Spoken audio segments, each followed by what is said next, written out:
তৃণমূলের প্রতিনিধি দল সিইও দপ্তরে তৃণমূলের ওই দলে ছিলেন রাজ্যের মন্ত্রী শশী পাজা, বীরবা হাসদা, পুলক রায়, তৃণমূল সাংসদ পার্থ ভৌমিক, বাপি হালদার। 85 বছর বয়সী ভোটারদের কেন শুনানিতে যেতে হবে প্রশ্ন তোলেন পার্থ ভৌমিক। আজ আরও একবার যারা বাইরে রয়েছেন তাদের ভার্চুয়াল শুনানির দাবি তৃণমূলের তরফ থেকে। কমিশনের প্রচারে খামতি থাকার অভিযোগ তুলেছেন তৃণমূল সাংসদ। কোনোভাবেই যাতে বৈধ ভোটারদের নাম বাদ না যায় সেদিকে নজর রাখা হচ্ছে, জানিয়েছে তৃণমূলের প্রতিনিধি দল। জারি করা হয়েছিল যে 85 বছর যাদের বয়স তাদের আর হিয়ারিং সেন্টারে আসতে হবে না, তাদের বাড়িতে গিয়ে হিয়ারিং হবে। সেই সময় আমাদের পরিষ্কার বক্তব্য ছিল যে যারা অসুস্থ, যাদের অপারেশন হয়েছে, তাদের আপনারা এই তালিকায় রাখবেন না কেন?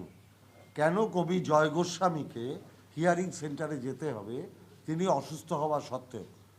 আমাদের ওনারা জানালেন যে ওনারা 85 ইয়ার্সের সাথে এটাও ওনারা নোটিশ করেছিলেন, অর্ডার দিয়েছিলেন যে যারা অসুস্থ তাদের বাড়িতে গিয়ে হিয়ারিং হবে, তাদের হিয়ারিং সেন্টারে আনা হবে না।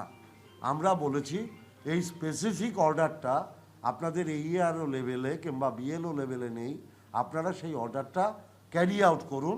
আমরা এটা পাবলিকলি প্রেস করে বলে দিচ্ছি যাদের অপারেশন হয়েছে, যারা অসুস্থ, তারাও তাদের সংশ্লিষ্ট বিএলওকে জানান যে আমি হিয়ারিং সেন্টারে যেতে পারবো না, আমার বাড়িতে এসে হিয়ারিং হোক।